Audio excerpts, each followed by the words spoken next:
It's time now for Uncancelled. And this is where Britain's top commentators speak out on controversial issues without the fear of the cancel culture sweeping the rest of the media. And breaking tonight, DNA test results have revealed the 21-year-old Polish woman who sensationally went on US TV to claim she is Madeleine McCann is a sham. It turns out Julia Wendell is indeed from Poland with a small percentage of Lithuanian and Russian heritage. This is what she had told Dr. Phil. Madeleine has this defect in the iris, and you have that same phenomenon, right? I mean, very faded, a little faded now, but yes. If you provide a DNA sample to Scotland Yard, for example, are you willing to do that? If DNA will show that my roots come from Britain, I will do this. And obviously we now know, but the incident has perhaps rekindled hope of finding the real Maddie 16 years on, with allegations Wendell was trafficked. A police search is still receiving funding from the Home Office, with a new commitment of over £300,000 adding to the £13 million outlay to date.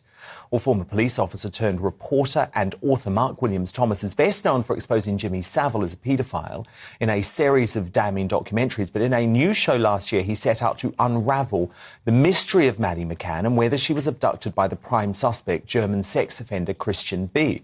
And I'm delighted to say that Mark Williams-Thomas joins me now. So, Mark, look, Wendell, did you always think she was a fraud? Was it right for Dr. Phil to give her all of this exposure on American TV? Good evening, Dan. No, very sad, really. Dr. Phil should not have had her on. This is a lady who's suffering from quite severe mental health issues. She shouldn't be put on there, given a profile. I mean, this is what she wanted. She wanted a platform in order to kind of gain some recognition. It was quite clear that it wasn't her. Not only does it not look like her, but her parents came out very clearly and said, we've given her all the documentation. She's got birth certificates, she's got photographs from birth.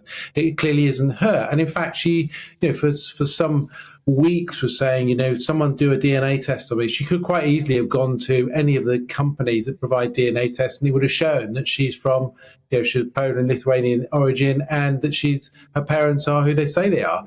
Very sad, really, and I'm very disappointed that Dr. Phil has given her this platform. This is a lady now who has really going to have to go into hiding. She's being supported by an individual who I'm sure is making a lot of money out of it. They've trademarked and actually some of the photographs, they're now charging for photographs that she's put up.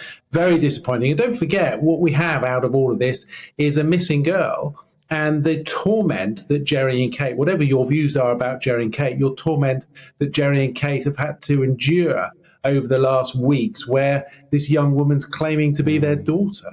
No, of course, it must be absolutely horrible for them. I guess one of the issues, as Mark Williams-Thomas, is that just as Wendell went on Dr. Phil, we learned that the case was potentially receiving £300,000 more funding. So a lot of people put the two things together.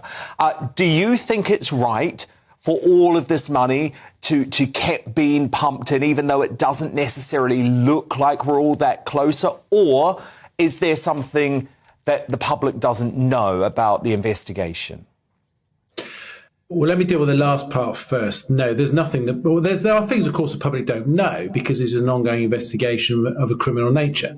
But there's nothing significant that's come out in recent weeks that the police have got, which is going to open or break this investigation.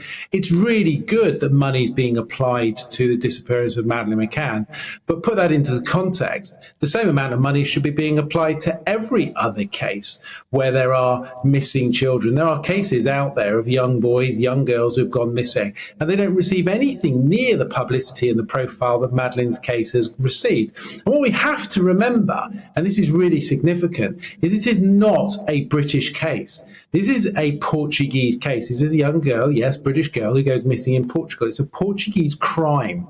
Yet, of course, it's now been adopted by three countries. There isn't a single case in decades gone by where three police forces have individually done their own thing to try and locate a child. We've got the Portuguese police, where, of course, the whole case has started, who are still convinced that Madeleine is missing within Portugal. They haven't crimed it as a murder, and neither of the British police. The British police are still saying this is a missing persons investigation, not a murder. And then, of course, you've got the Germans. Now, the Germans have very clearly come out with their prosecutor and said that Madeleine is murdered in Portugal, and it is a murder investigation. Now, as you showed at the beginning of the programme, I've made a 3-parter investigation for Channel 5 and Paramount Plus, and it very clearly shows that their key suspect, their case against them absolutely falls apart. Christian B has got nothing to do. He's a vile man, but he's got nothing to do with Madeleine's disappearance. It is very sad, and what makes it so sad is there are so many other young boys and girls who are missing, parents out there who are desperate for help. And when the money gets applied in the way that it does to Madeleine, it bugs the question, why is that so? Indeed. Well, look, the mystery continues, the Maddie mystery. Really sad stuff, but thank you so much for your fascinating insight, the former detective and top investigative journalist Mark Williams-Thomas.